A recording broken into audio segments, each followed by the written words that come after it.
Welcome to a new episode of the Straight Wrestling Voices of the Indies podcast.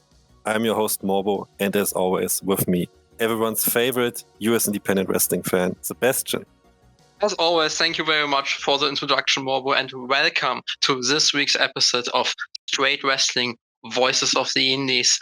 And our guest today is a wrestler who is known for his work in the Southeast US independent wrestling scene for promotions like TWE, for promotions like Action Wrestling, New South, or Retinal. He is the biggest man alive since 99. Welcome, and thank you very much for taking the time to be our guest today, Big Dave. Hey, absolutely, fellas. I'm very happy to be here. We're here on the Straight Wrestling Voices of the Indies podcast, and I'm excited to get to chat with you guys today. So Dave, for the people who don't know who you are, who is Big Dave?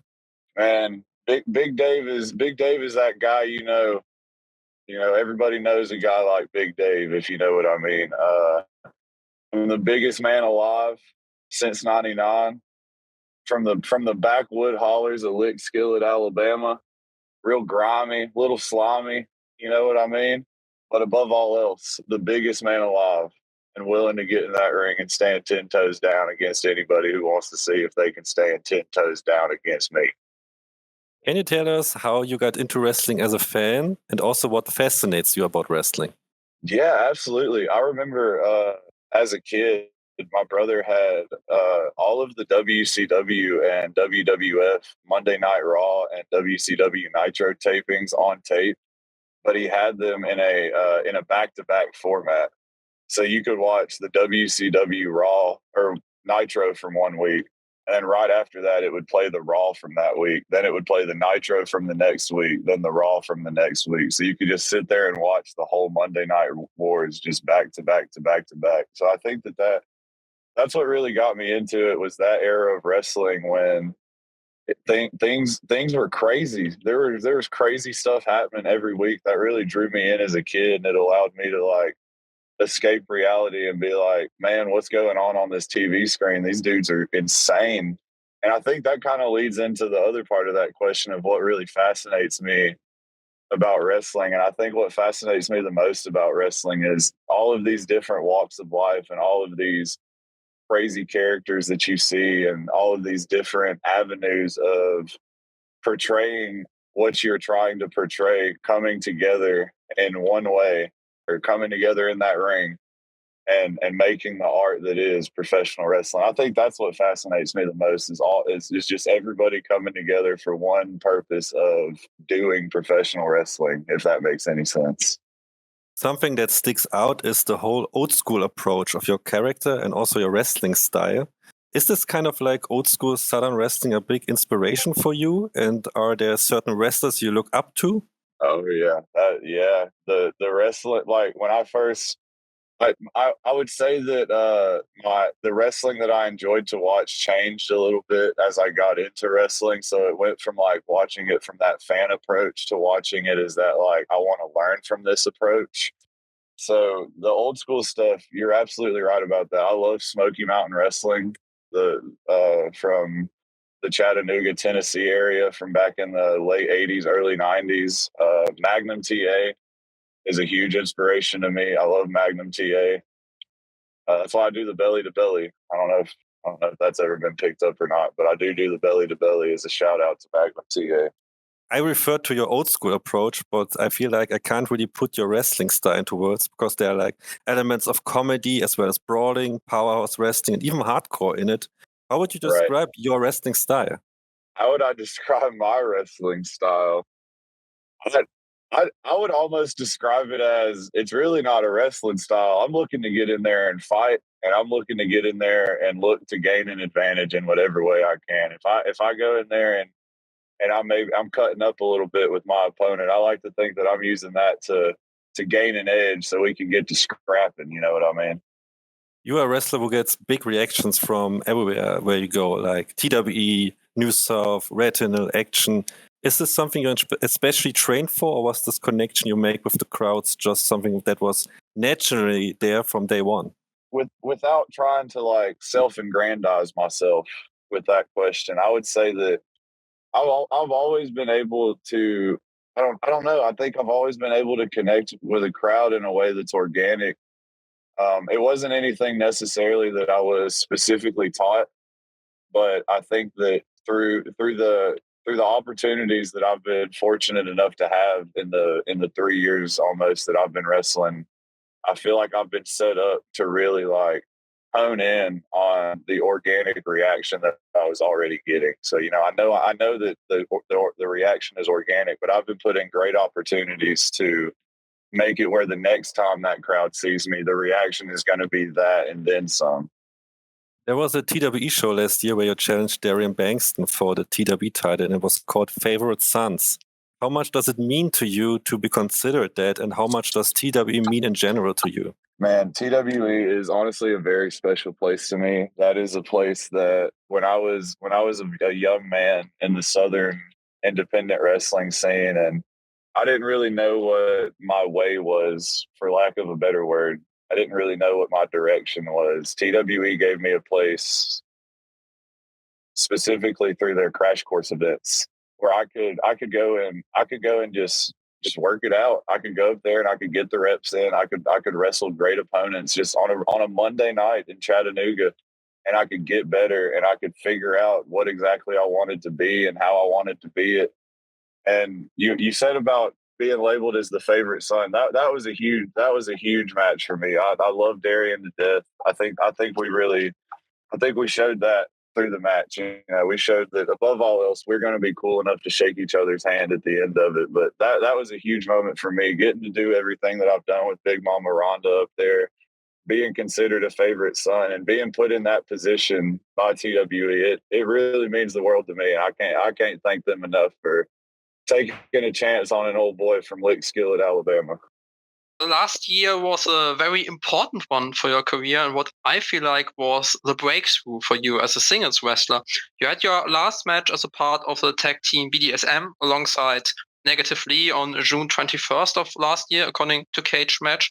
What did BDSM mean for your career, and how much did things change for you since the tag team stopped existing?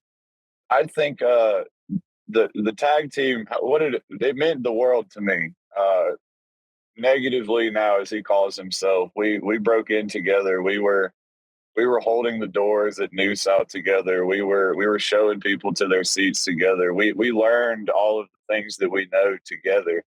So having somebody like that to break into the business with and get on the road with me, and just someone to share all those experiences with, that was something that I think truly helped me early on, was just having someone like that in the car with me to be able to just go through the early stages of our careers when we don't really know anything that we're doing. We're just getting in the car and we're going and we're getting there and finding all of these things out for the first time. I think ever since he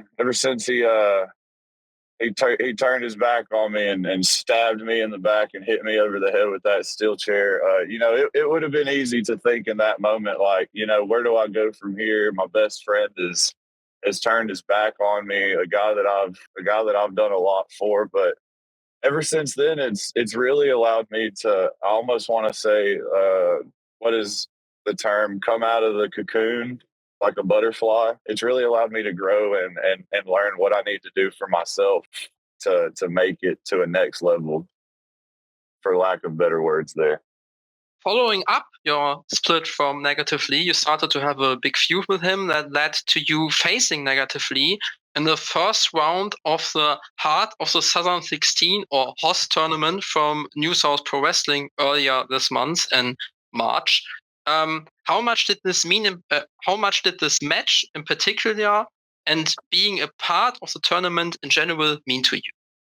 Oh man, I love any chance I get to whoop up on Negative Lee, but the fact that and to kind of pull it back a little bit for you, we met at a HOS 3 years ago. Me and Lee did. We met at HOS 2021, 2020, somewhere back where we met. That's where we started learning together. So for us to kind of have that full circle moment of coming back and getting in there and fighting each other in the Haas tournament with all the implications on the line. Because I'll bleed that into how did it feel to wrestle in the Haas tournament. That was awesome. That is one of those events that you see from when my time is going to New South as a fan. Like Haas is their WrestleMania. Haas is their biggest show of the year. So getting to go out there with Lee and Haas, I knew that we were going to be on that next level of this is the big one, and this is a full circle moment for both of us, regardless of how we feel about each other. So I knew that we were going to go out there and get after it. You reached the final of the Haas tournament this year. Can you describe the feeling you had when you reached the final? It's almost hard to describe, honestly. Walking out for the final four. That was one of those surreal moments where I almost had to stand there for a second and allow myself to feel it just so I could, because walking out, feeling that crowd get so hot and so excited just to see what could happen in the finals of Haas. Like I'd imagine that's what it has to feel like for people walking down a WrestleMania ramp, but maybe on a smaller scale. You already talked about how Haas is like the WrestleMania of New South, and we've talked about New South in this podcast before, but not about the Haas tournament. So maybe a bit more in detail, how would you describe this tournament to our listeners who haven't heard about it before? Yeah, so a lot of people have the preconceived notion when they hear Haas tournament. They think that it's going to be like everybody's huge, everybody's Haas's, as we're used to when we hear that term in professional wrestling. But they don't realize that, like you said, Sebastian, it's the heart of the Southern 16. It ain't about how big you are. It's about your heart. And they take 16 of the best competitors that they can find. They put them all together, and they're all vying for a chance to get that orange Haas jacket. Because once you get that orange Haas jacket, that unlocks your pathway to calling your shot for the New South heavyweight title. And there is not a member of the New South roster that doesn't want to make it through Haas and get that jacket and go on to challenge for Humong Gold.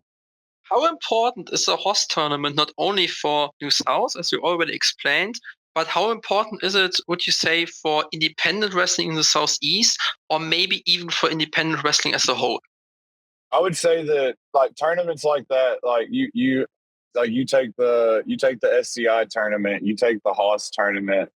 That is, these tournaments have been established for a long enough time that people know that if you are granted into those tournaments, you're somebody to look out for. You're somebody to keep your eyes on, or you're somebody that's established enough that people know that you have a shot to maybe win the tournament.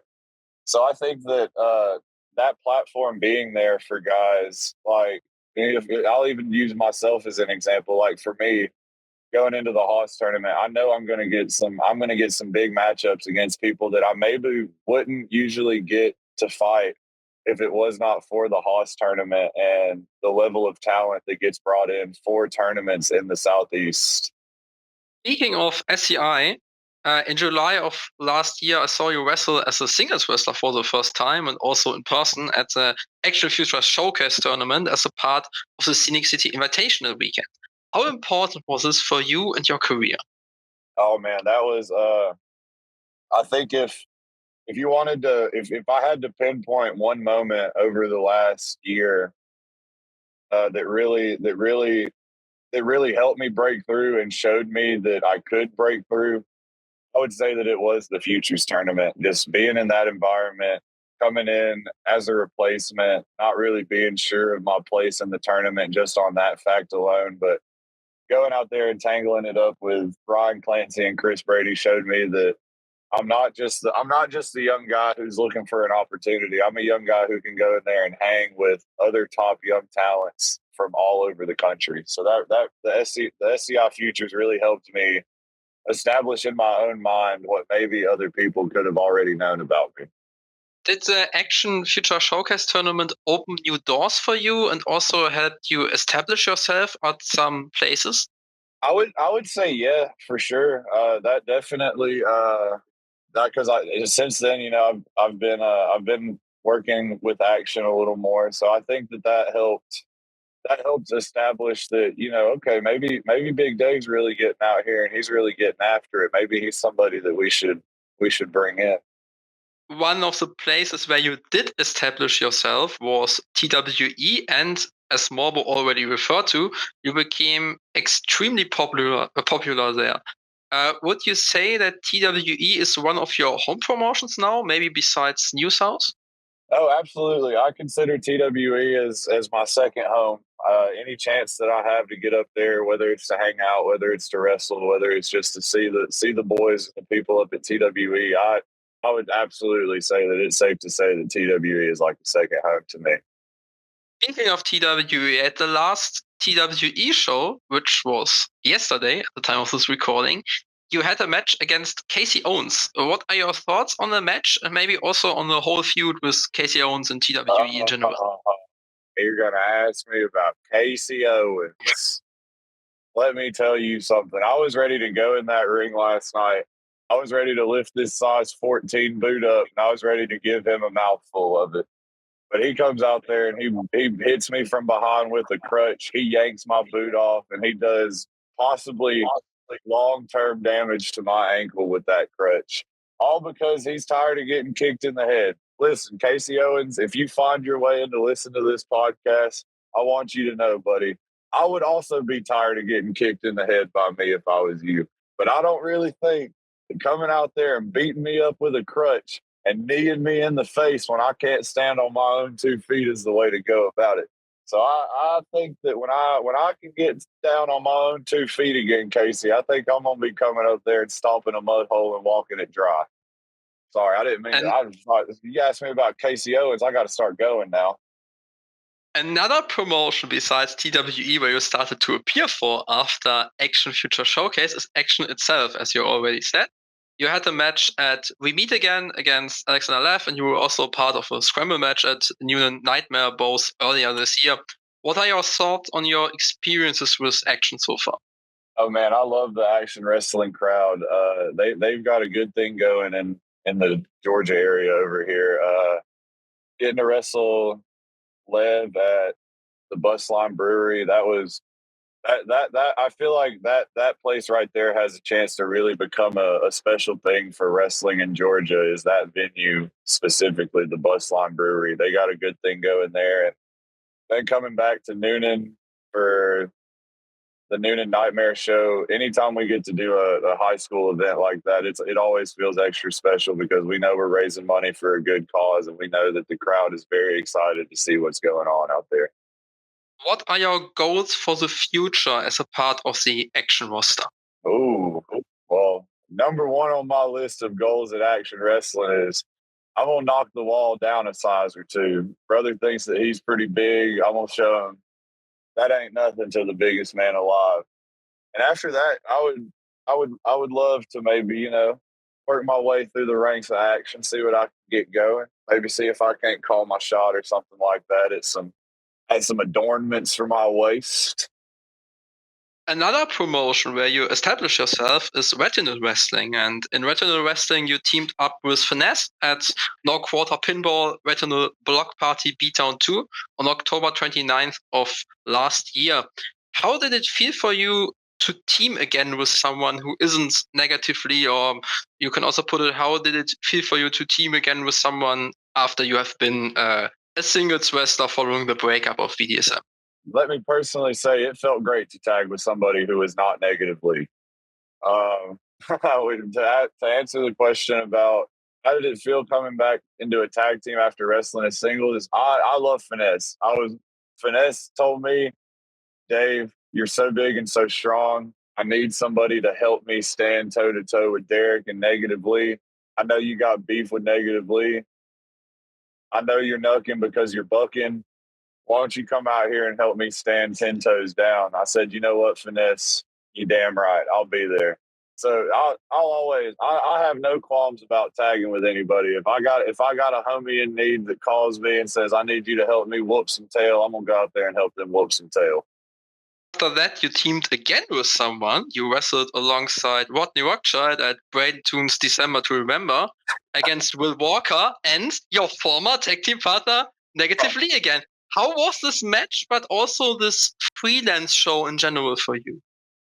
I loved that show. That was a fun time. Rodney Rothschild is, I almost want to say that he's my spirit animal in a weird way. Rodney Rothschild is such a unique man, and he has such a unique way of going about the way that he fights people. And Lee, I don't know what was going on with him tagging with Walker Hayes, Walker 13. I get Lee's doing this thing where I think he's a wayward soul looking for that next great tag partner to lead him to the promised land, and I don't think that he's found one worth it yet. This wasn't the only freelance show where you appeared in the last month. You were a part of For the Love of Pro Wrestling on March 16th, so it's not that long ago, where you had a match against Casey Owens, who we already mentioned. Do you think that shows like this also show how promotions and wrestlers in the Southeast work together to make things happen? Yeah, I love the ideas that have been popping up with, you know, more talent getting to work together in ways that the Southeast really hasn't got to see as of recently.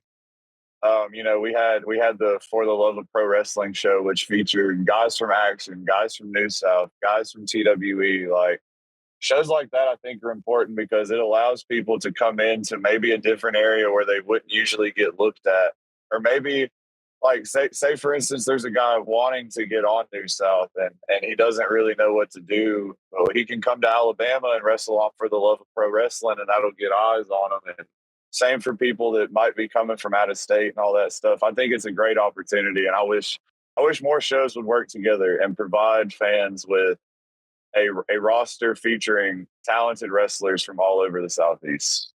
We now focus on the present or near past, but before Morbo will talk to you about what is coming next for you, I would like to take a look back at 2022, so 2 years ago. And in 2022, you wrestled for Pro Wrestling Magic in New Jersey. You also wrestled for New Texas or Bloodstone Pro Wrestling, also in New Jersey, according to Cage Match. How was it for you to wrestle outside of your home region in the Southeast? I love it. I always get really funny looks every time we go to like New Jersey or to Texas or to somewhere like that, because I don't think that areas like that are really used to people like me, if that makes any sense.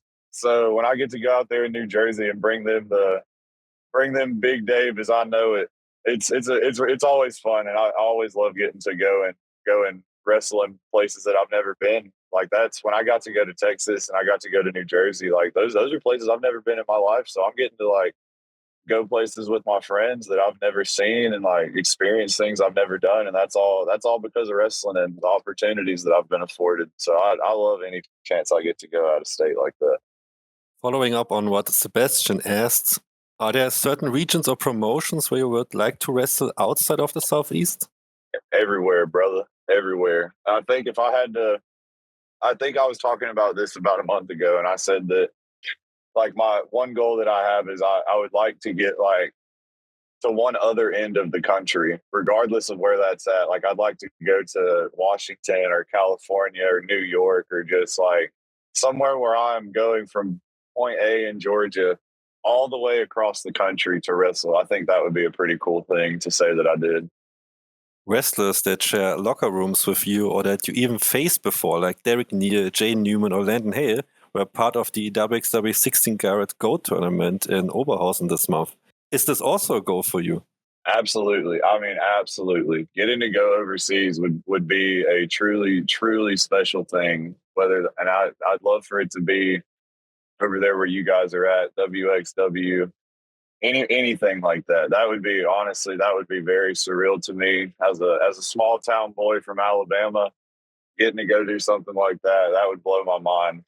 We are recording this on Sunday, March 24th, and later on today at Retinal Wrestling Symphony of Destruction, you will face Derek Neal to decide who will become the first ever Retinal Heavyweight Champion. What are your thoughts on this match?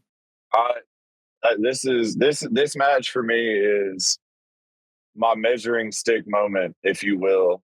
Derek Neal is somebody that from the time that I was buying tickets to New South shows at 16, 17, 18 years old, guys like Derek getting into the ring are the ones that made me really sit in my seat and go, wow, this is this is what it's supposed to be to me. You know, I know that that is a very subjective view, and wrestling is very subjective, and everybody feels differently about how wrestling should be. But guys like Derek, to me, truly embody like a bygone era of professional wrestling that I love, that even you guys mentioned. You know, you said you see the old school influence in the way that I do things, and it's because I've watched guys like Derek. It's because I've watched old school wrestling. So to get to step into the ring with Derek, especially with the implications of deciding who will be the first ever retinal heavyweight champion, that to me is a big moment for me to show everybody, like, I've been saying it for a while, but now I'm going to show you